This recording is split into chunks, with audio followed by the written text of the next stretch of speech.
York. It is my profound pleasure today to welcome Dr. Susanna Grannis, who is the author of Hope Amidst Despair.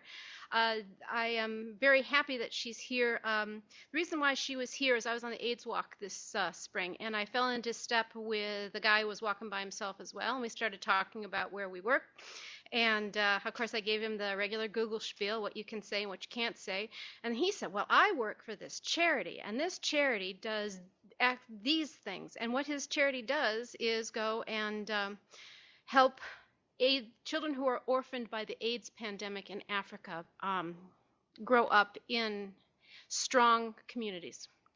And I was so moved by that, I invited Dr. Grannis, who was the founder of this group, to come and speak to Google today, because I think it's very important as a member of the Google community to understand that one person can affect change. And we are in a unique position here at Google to be considered leaders. And with that, Dr. Grannis. Thank you very much. It's really an honor to be here. For someone of my generation who's spent much of her life in academic world and doing publishing and so forth, I was thinking this morning about Google. When I was a untenured assistant professor at the University of Illinois in Chicago, and under the gun to publish, I remember what it was like when you went to get a book, it was gone, there was no record of who had it, or an article is ripped out of a journal. And then later, all these years later, sitting in my small farm in southern Vermont and doing research and discovering that Google was going to help me find all kinds of things all over the world. It has been a great pleasure. So I didn't put Google in my acknowledgments, but I want you to know that Google really made a difference in this process of developing this book, Hope Amidst Despair. I have some photographs and some a few quotes to give you from my book. And it really begins with the despair part, but be patient, it comes to the hope part. This is a copy of the book, and it came out, and I've been writing on it for some years, but really it started quite a number of years ago when my husband and I were Fulbright professors at the University of Namibia in 1996. And during that time, nobody talked about HIV/AIDS. But it was happening.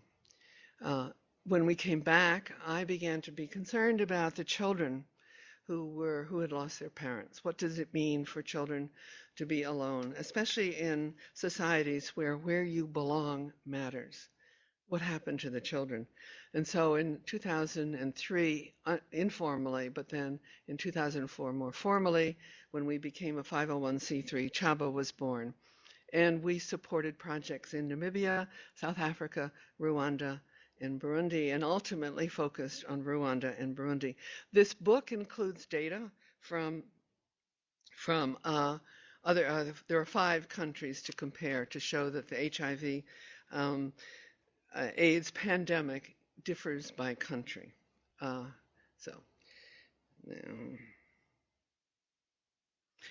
During those years, as I said, it was spreading, and here's a photograph of how it was spreading across Africa like wildfire.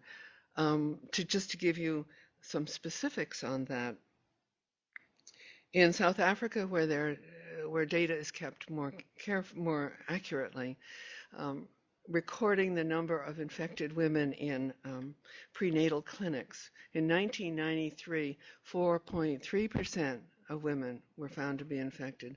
By 2005, that had grown to 30.2%. Why was it growing at such a fast rate? Well, one of the reasons, I'm having a terrible time with, okay, good. Excuse me. One of the reasons is because of stigma, silence, and secrecy.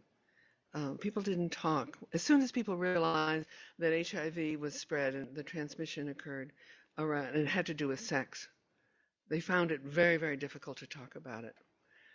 That silence and the secrets have also led to stigma. And stigma happens to youngsters particularly.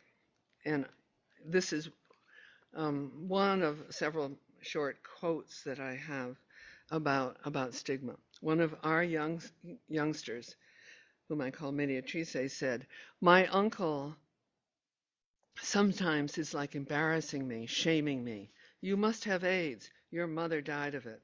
When he talks like that, I don't know what to do. I feel it in my heart." Another, a boy at 13, said, "I don't tell people I'm infected because they would stigmatize me. The leaders here know," and I'll explain that shortly. A South African girl in school said, "Even my friend told me she won't eat with me again. One told me right to my face that I've got AIDS and I should stop coming to school and just stay home. I would feel terrible, cry deep down. I would sit alone and cry alone." And that loneliness is a pattern of children who've been stigmatized. When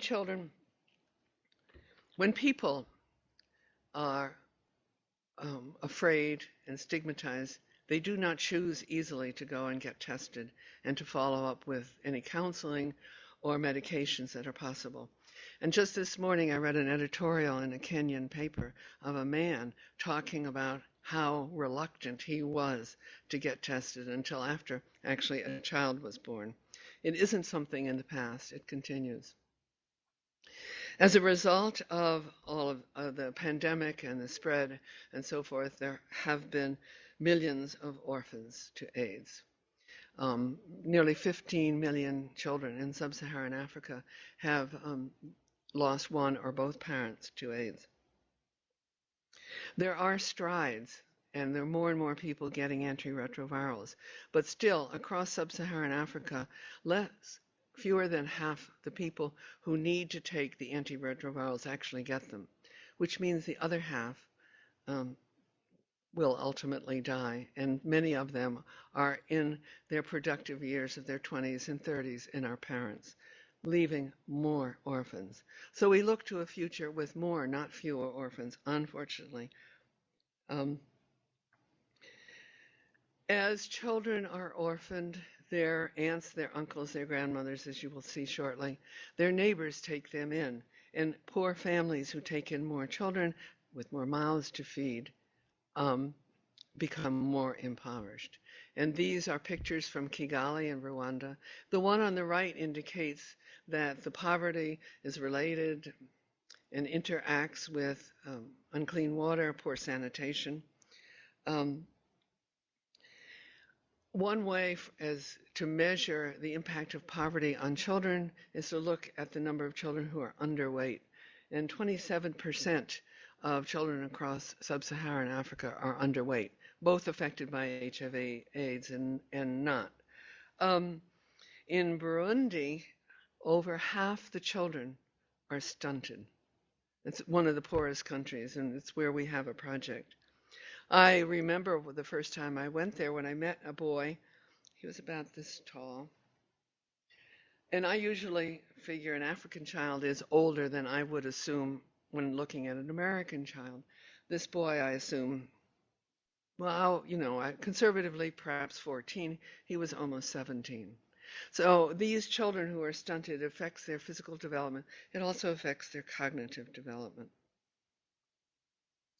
Gender is, as you probably know, a significant factor in the HIV/AIDS pandemic in Sub-Saharan Africa.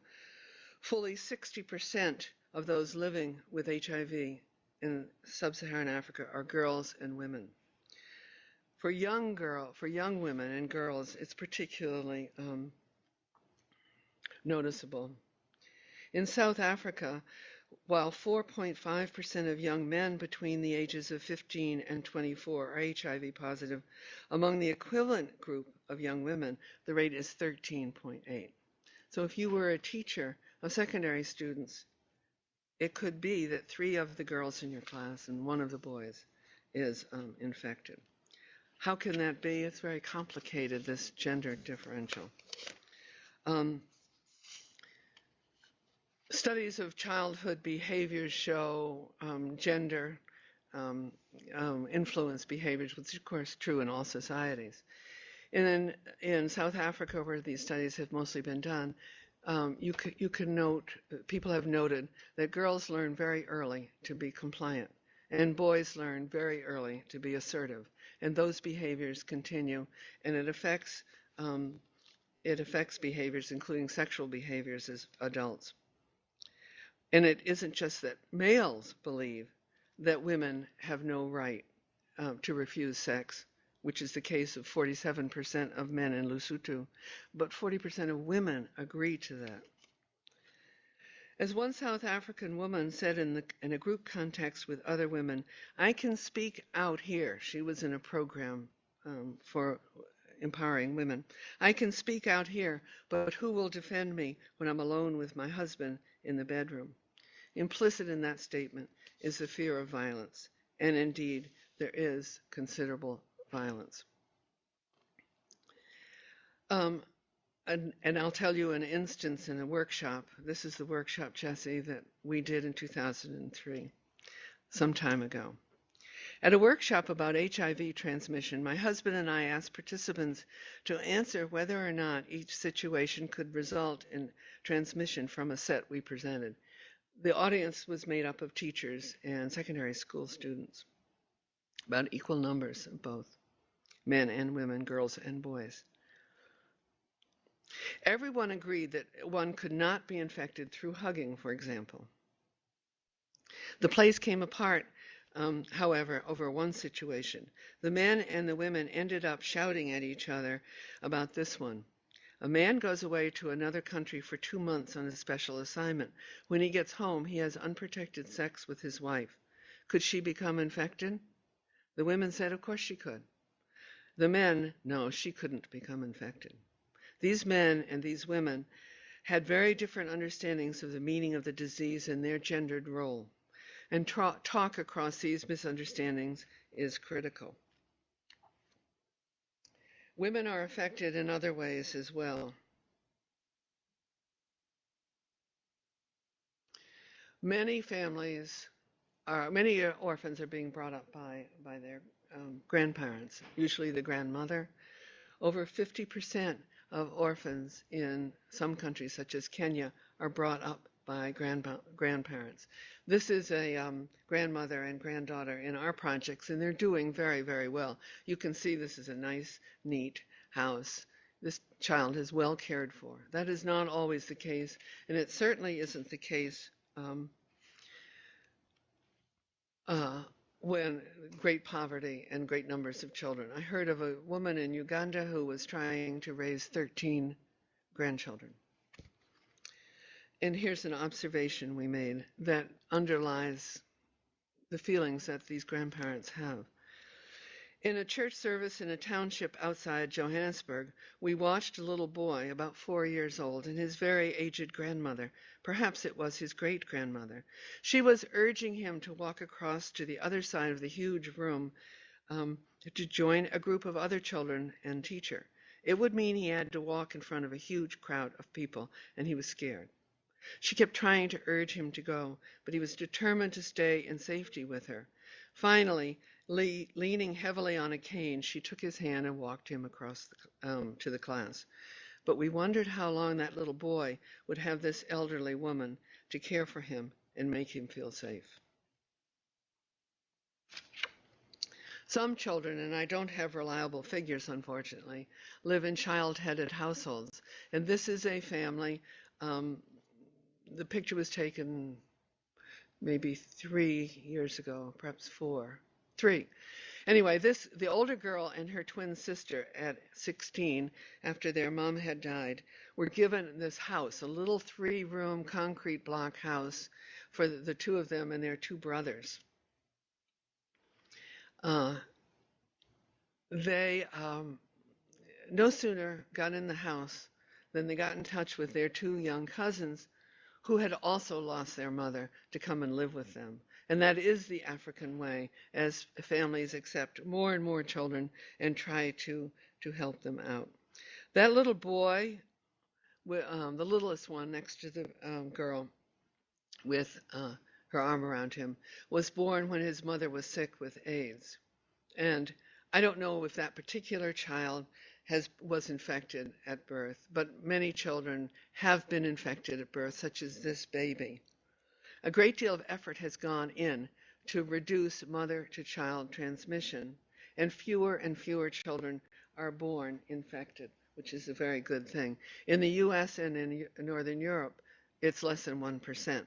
Through by giving antiretrovirals to the mother before and during birth and following up the baby afterward. And in some hard-to-reach places, which is an ongoing issue, of course, in Sub-Saharan Africa, they have baby and mother packs that the mother can go home with after birth. And because they are losing a lot of children who live so far away to keep coming back for testing after birth. So a lot of effort and good effort has been put into saving children's lives. And indeed, treatment has increased a great deal. Clinics have gone up. Antiretrovirals are more and more available. But your chances, if you need antiretrovirals when you get sick, depend somewhat, well, they depend largely on where you live. In some countries, the claim is 95% of the people, in Rwanda, to be specific, the claim is that 95% of the people who need antiretrovirals get them. In Burundi, the other country where we have projects, 27% of the people who need them. And sadly, there are reports that Burundi has lost some of its grants, and people who had been taking antiretrovirals are dying. I've seen similar reports of shortages in the newspapers since this came out, just in recent weeks in Malawi and in Zambia and in Uganda, but there it may be a problem of distribution. In any case, it is an ongoing problem, and I'll get more to that in a moment. But this picture, let me tell you about it. I interviewed a number of children and I asked them to draw pictures. And I have a few in the book, and here's Jean's picture. This is a time that she was proud of. And this begins to show how our emphasis has been to build resilience in children living in this very difficult circumstances. Jean is one of 9 children. Her mother is HIV positive and was receiving free drugs at the time I talked with Jean. Her picture is about an earlier time. In the picture, her mother sits with her back to us. She's just come from the hospital where she learned of her HIV status, and Jean said her mother cried for days. She asked help from a neighbor, the elegantly dressed woman on the left, who refused to help. And after several days, Jean went to her association and consulted one of the leaders, who told her more about the disease. So at the bottom, you see the 4 little stick figures. That's Jean and 3 siblings talking to the figure on the left, the leader. After learning about HIV/AIDS from Emile, Jean came home and told her mother how drugs would keep her alive and how all the children would help. Jean is very proud that she took on the responsibility of finding out about HIV and helping her mother. Her mother would live, and she, Jean, would help resolve family problems. So even in the face of this dire diagnosis, this child is gaining strength to move in there and help. Another child, this one herself infected,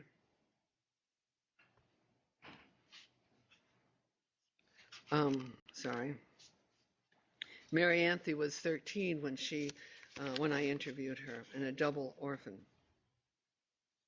She did several episodes in her picture, so I just pulled this one out. She said that since she has been taking antiretrovirals, she's no longer sick every day, and she shows the virus leaving her body in the figure above. The HIVs are the almost human-like markings around the sketched prone figure. You also see a friend who's come to visit and is dismayed at her sickness. Although her understanding of the virus is faulty, it portrays Mary Anthony's belief that the virus is leaving her. And in spite of daunting challenges, she goes to school, she's a very good student, and she participates in the association she belongs to and looks to a positive future. But for children like, oh, and I should also point out that in addition to the inequities from country to country and whether or not people get antiretrovirals, children don't get antiretrovirals at the same rate as adults. For a number of reasons, like people aren't attending to older children who are infected. The availability of antiretrovirals, of course, depends on money. And in addition to the shortages, some of the large donors have leveled off their funds for HIV/AIDS. So we look to a difficult future.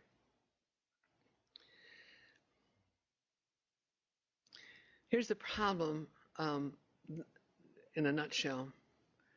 On the left, those X's represent 7,000 people newly infected every day. On the right are half those who can get on antiretrovirals in the same period. And actually, that was before the shortages began to appear. So the problem lies in prevention. I mean, the answer lies in prevention. Preventing infection in the first place is the most important part, to my mind, of facing the HIV/AIDS epidemic. There are, ultimately one day, we hope there will be a vaccine, and there's a great deal of effort that's been going on for years to develop a vaccine, and that will be the final answer. Unfortunately, the HIV virus is a very wily, people use that word, wily virus that changes all over time. So to grasp it, if you will, with a vaccine is an extremely complicated measure. The development of gels for women to apply, which people had great hopes for, and then there were research showed problematic results, and they pulled all the studies. But recently, there's been some positive results from some initial studies that need to be followed up. And then, of course, there are condoms. Condoms are both the technical use and the behavior change. I'm going to, and to my mind, even if there were a vaccine, the years it would take to get it up and running and out to the places in Sub-Saharan Africa where it's needed would be difficult to achieve. So behavior change is essential. Here you see two young leaders of the associations. In Africa, it's very common for people of like interest to form associations and, in fact, register their associations and have them to be official. It's far more official, for example, than a club that we would have here. And we have, CHABHA has 4 associations of children affected by HIV/AIDS, mostly orphan. The biggest one, and the one we were first associated with, is represented by these 2 leaders. It's called Amahoro, which means peace. The young woman is now the vice president, and the young man the president of the association. They are both orphaned, double orphans. They grew up in the association, and then they were elected by the children to be the president and vice president. CHABHA holds, the associations with CHABHA support, holds workshops to teach youngsters important things like hygiene, nutrition, and how to grow a garden and so forth, but always HIV prevention. And I have 2 observations from 2 different workshops on the teaching of HIV prevention that I want to share with you because they show you the effective and the ineffective. So the observations from the young man, whom I call Robert here, that you see here. In fact, it was the day that that picture was taken. I should say that most of these pictures we have taken on our trips. Some of the better ones were, like the cover of the book, were by a young photographer who's interned twice with our project's name, Mim Schaefer. And I should point that out.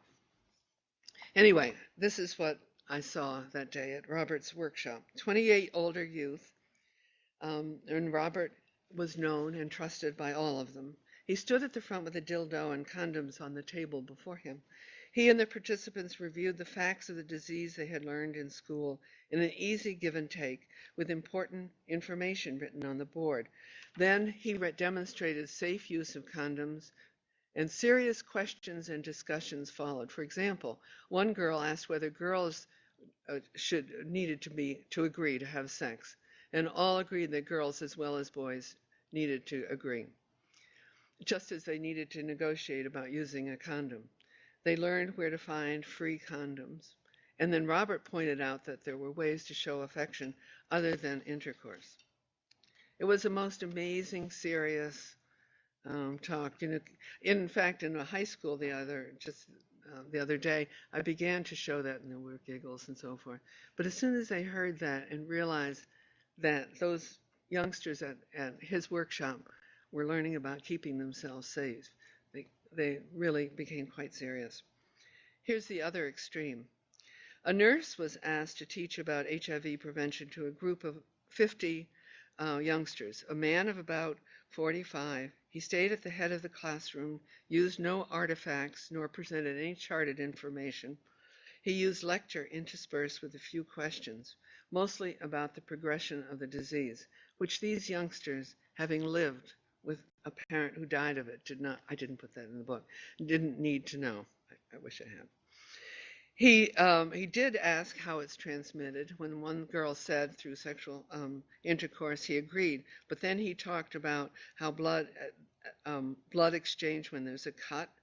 And in order to protect yourself, he advised them not to use sharp tools, not to play with someone with bloody cuts, and not to touch someone who is bleeding.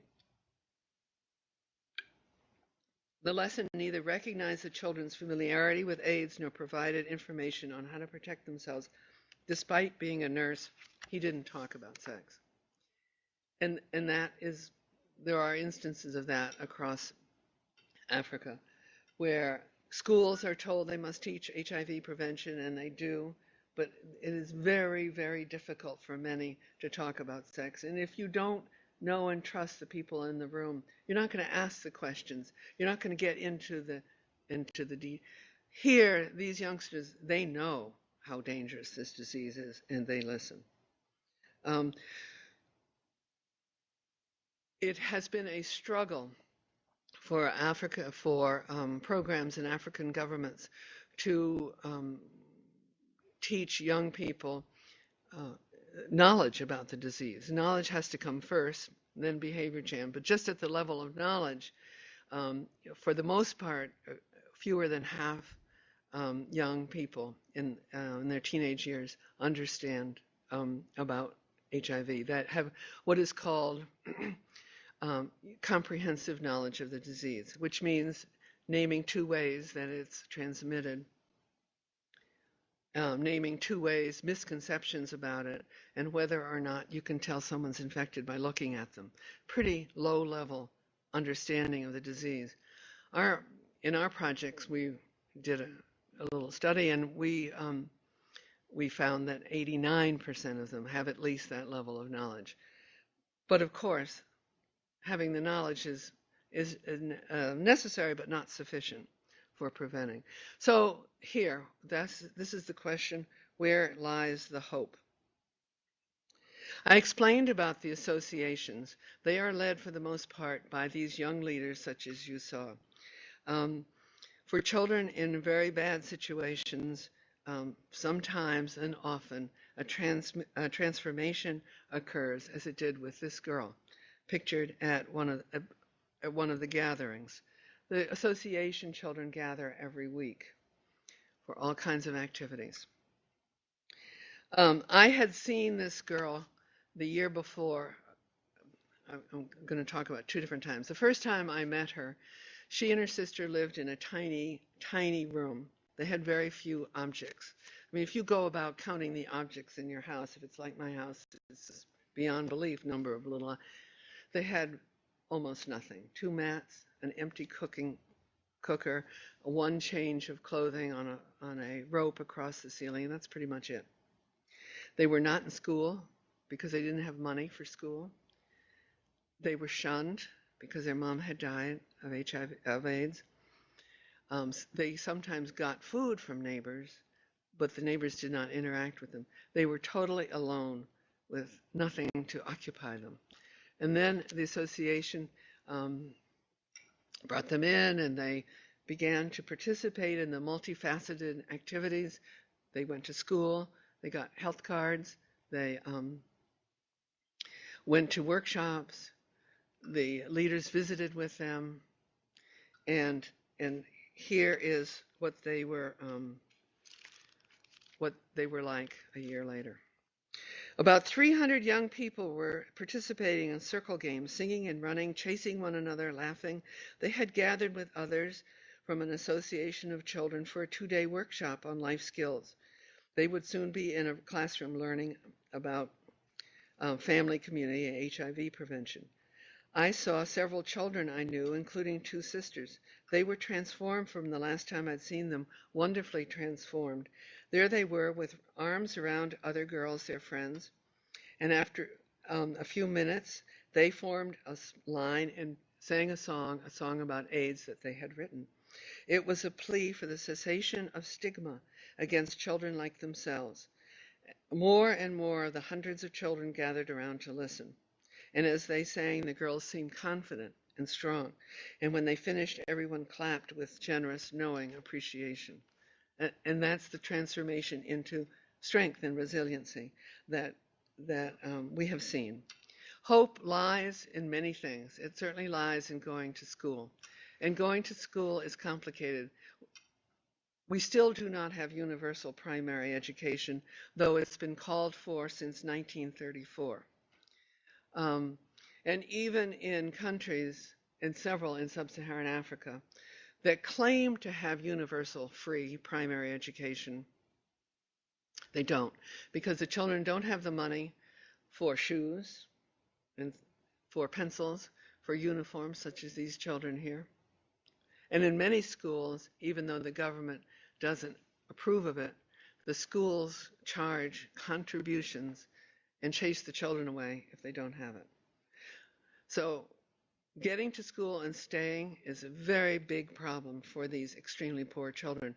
And indeed, in Rwanda and Burundi, I just recently saw these data, about half of the children make it to 5th grade, half. They really are working on it.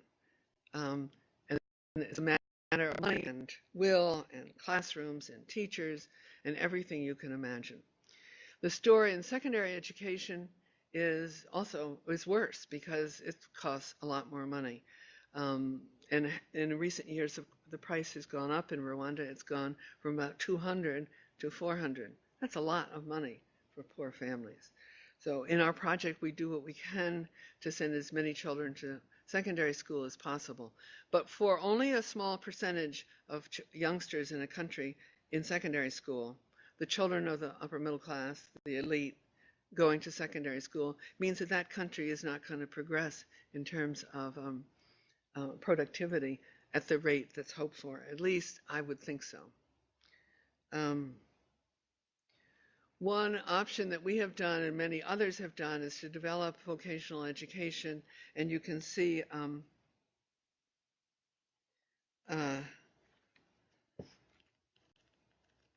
this boy who's learning to be a mechanic. We have other youngsters who've learned to be cooks, to work in beauty salons, to sew, to work in hotels. And some of them complain about those being rather low-level skills, but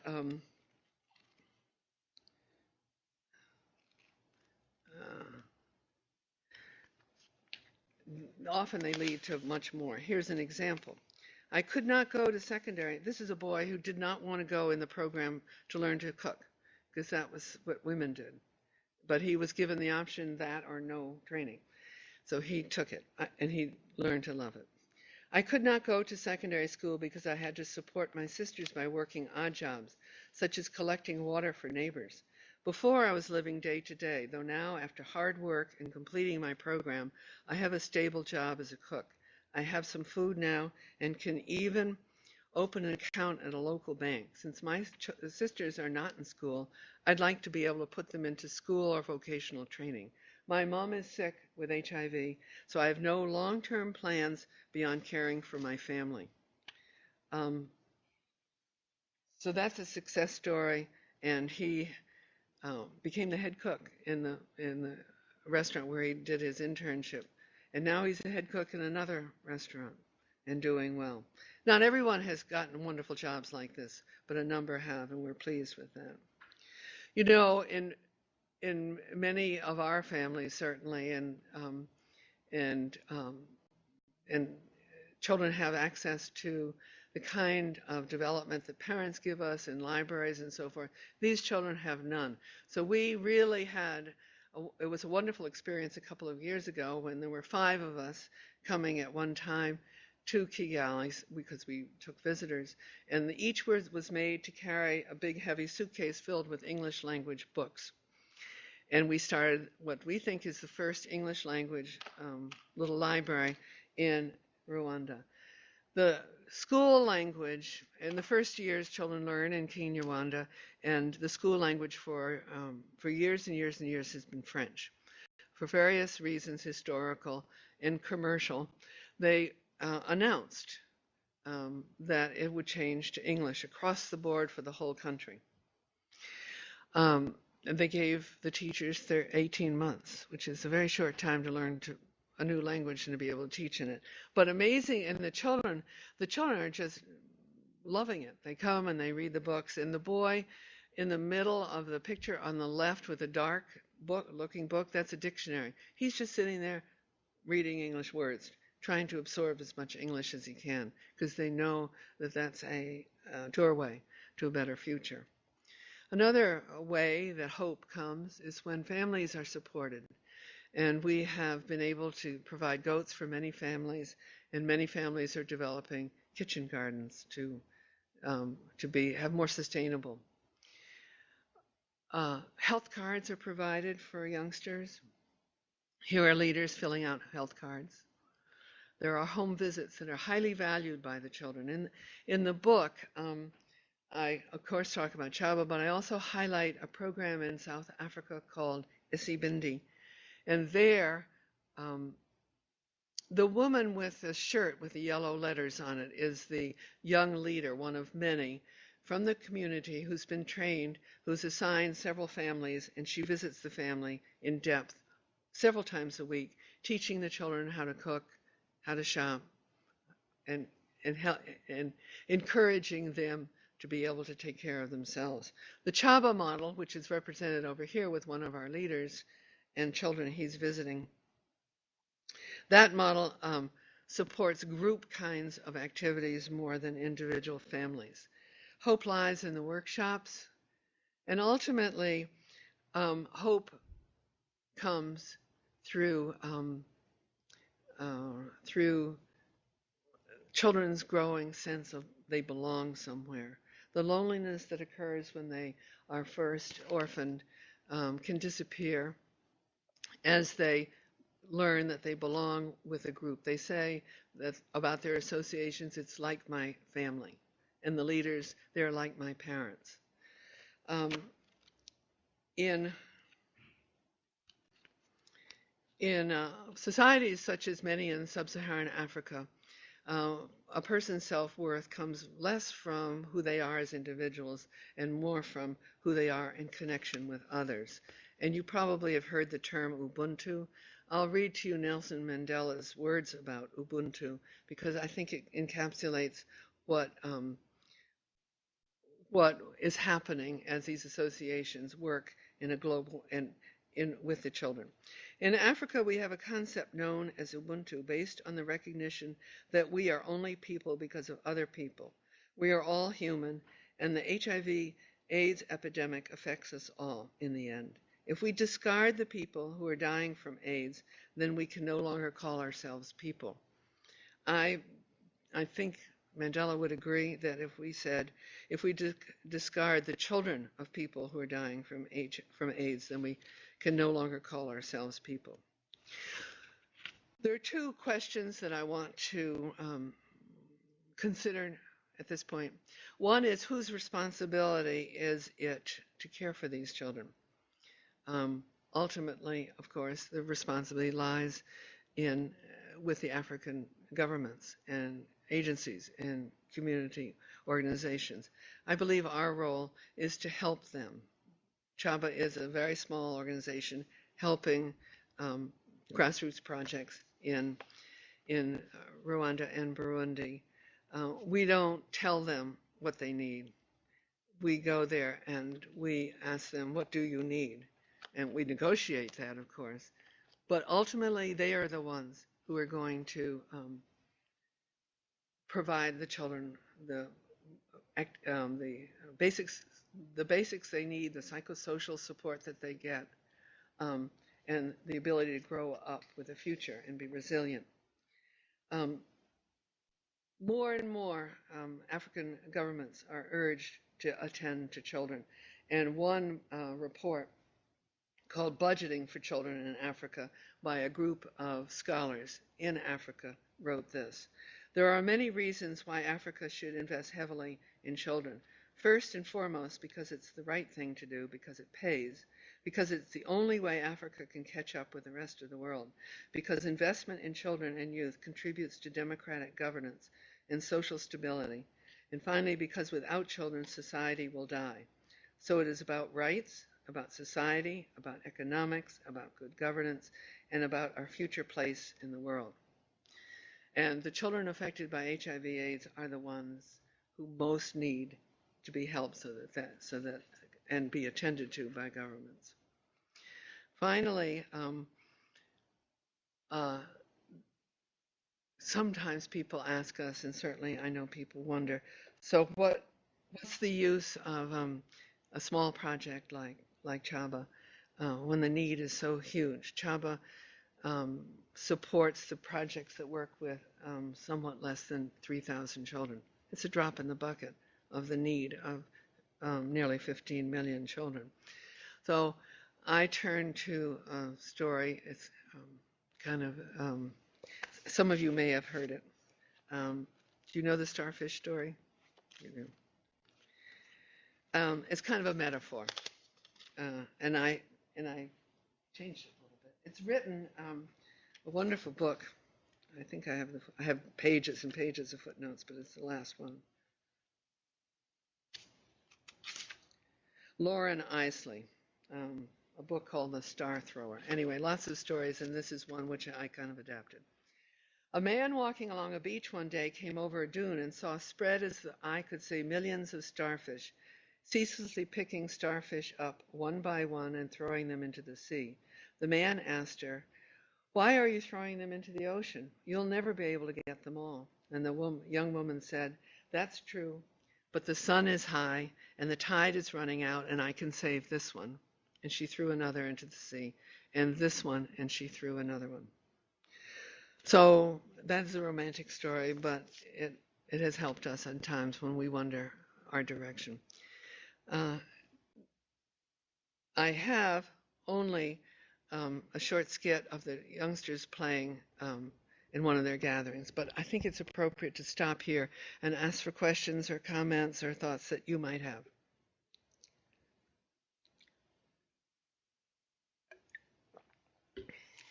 Yes. Well, I just wanted. Oh, there's a microphone over there. Oh, Jesse, take the microphone.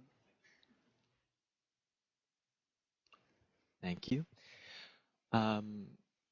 Well, you were saying about the impact of the small organizations, and I think that what I've learned about, I've learned a lot about the HIV/AIDS epidemic and the various issues from CHABHA's work and following it, and that you guys are so close to the ground that you understand that children who do get primary education still have to bring a wad of paper to school, and if they don't, they get chased from school. So we need to address that problem, not obviously in every individual school, but at the upper level, the government, and then also you need to get UNAIDS involved, and you need to get the UN involved in the human rights issues that are going on in the country. But you need that on the ground contact to really understand the impact it's having on individuals, because the large organizations can't really understand that without the small. Absolutely. I saw a TV program. I need to say who you are. I saw a TV program soon after my last trip of many to Rwanda, and it was Partners in Health, whom you've heard of, who do wonderful work. Okay, but they announced that in Rwanda there's universal primary education. And I thought, how do they not know that it's not universal? So even a project that is in the country may not know about children. Jesse, who's speaking, was at that first workshop that I told about when everyone agreed you couldn't get HIV from hugging and so forth. And he has since been doing a great deal of work, including work I've written about in here, with HIV prevention in high schools, and now takes groups of young people to Rwanda. I don't know if we have time for you to. His program in high schools the youngsters build their own dramas around real stories that they know, and so it's like the prevention workshop. It's very person to person. It isn't some far away story about a disease. It's what they know and have experienced. Do you have a question? How are these associations funded, and are they cross-tribal, or are they single tribe? Oh my goodness. Well, let me deal with the first one. The large one that the workshop people that I showed, they had formed from young adults who had lost their parents both in genocide in Rwanda and from HIV/AIDS, and they were raising their own siblings. They were the oldest in their families, and they got together to help one another. And then more and more children came. And then they formed the association. They had no money. When I first met them in 2004, they had a tiny little office, maybe 3 pieces of paper. They had some benches, and they had an old desk. And UNICEF had come and said thank you and left and not helped. And no one gave them any money, because how could such a group write a proposal? I mean, So we took a risk with them, and we've been working with them ever since. Another project, the one in Ajasof in Nyamata, outside of Kigali. I have a quote in here somewhere, but I won't look for it because it'll take too long. But the leader says, we had an association, we were working with the children, we went to the district office and asked them for money, and they didn't give us any, but then we heard about Eric in CHABHA. Eric was our country director, so they called Eric up. And Eric went out there. And actually, let me tell you that story about funding. We're talking about very little money that goes a long, long way. Eric went out with the equivalent of $2,000 in his pocket. And he had asked the leaders to do certain things that they needed to do to organize. He went out, they hadn't done it. And Eric, he folded up the money and put it back in his pocket and said, sorry, you're not getting the money. This was to get more children in school and to do health work. You're not going to get it until you do these things. So they watched him go away in his funny little old car. Then they came back into town within a week. They had done it. They got the money. And they're a wonderful project, too. They really are. They do wonderful things with children. Yeah. The other question is a very big question in Rwanda and Burundi both, where both Hutu and Tutsi groups they've experienced genocide. Rwanda in a very short amount of time, and Burundi over many years. Nobody mentions a person's tribal or ethnic identity. It's really against the law, I would say, in Rwanda. And in Burundi, I don't know. I don't hear about it. I think that is, we have found out, and I didn't know this for years, because it's not something you talk about, that most of the children in the projects are Hutu. Well, most of the population is Hutu, so that makes sense. And some of the leaders are Tutsi, not all, by any means. Isn't that correct, would you say? David Longuth is the executive director of CHABHA. He spent nearly a year as a volunteer there before that. So he really knows. Well, thank you, Dr. Susanna. It was really a wonderful presentation. And Jesse could probably answer to this question a little bit more. The government of Rwanda is focused on really transitioning to we are one, we are Rwandan, and leaving behind the tribal history. But that they all recognize is going to take generations to accomplish. I don't know if that answers. It's very complicated about it's going forward. Rwanda's moving forward at incredible pace, and there are people saying the human rights problem is something to be concerned about. How does one who's not part of it know? I can't claim to, certainly. So it looks like we're finished. Do you have something that you want to play here? Well, this is 5 minutes, and I don't know if you have 5 minutes. It's kind of a silly skit of youngsters at a gathering. The paint on their face has nothing to do with the skit. I'll just tell you what it is, because you all have to go back to work, right? The girl walking in the jeans is pretending to be the teacher, and the children on the bench are her students. And I'll just show you, they do a little musical number, and they get her to do the music. And then the principal comes, and she's very mad, and she does the music.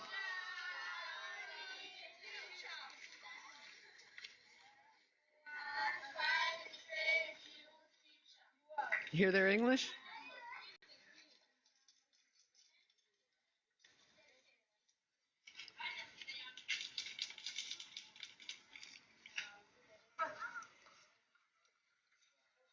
She's telling them how to behave when she leaves the room, okay? Let me move it ahead.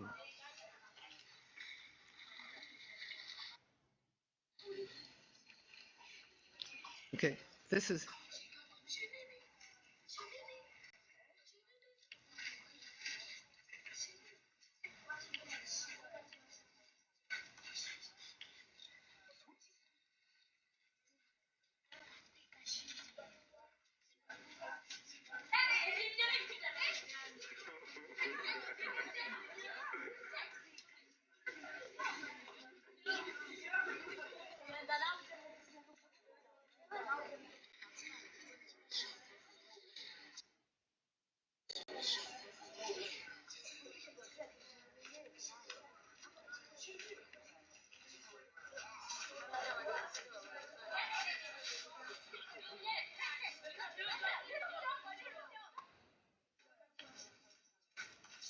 Oh, I went backwards, didn't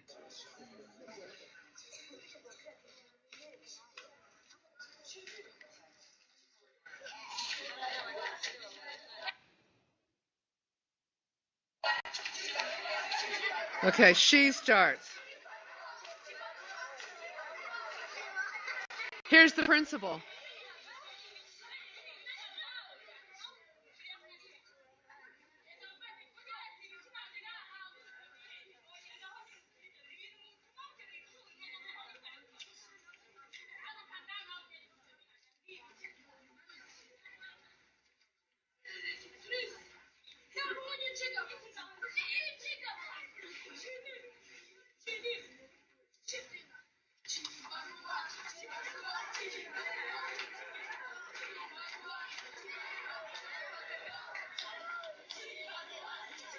Here's the district superintendent.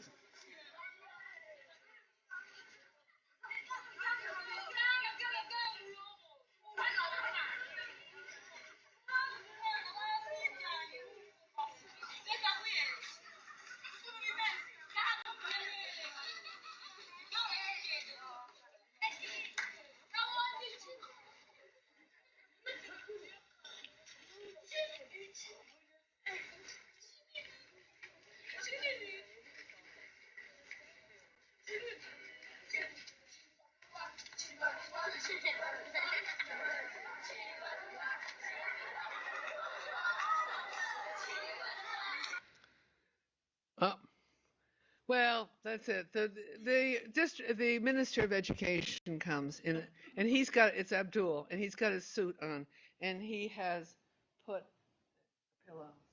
He's put a pillow in his stomach, and he's standing there. And then ultimately he dances too, and the place comes apart, and all the children. And one of the leaders turned to me and said, she didn't approve of that at all.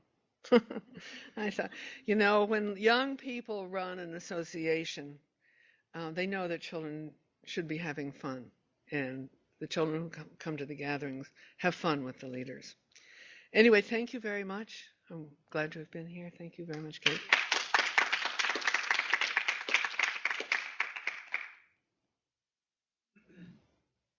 Yep. Some literature on if you're interested in learning a little bit more about CHABHA. Thank you. Let's see if we can turn this off here. All right, and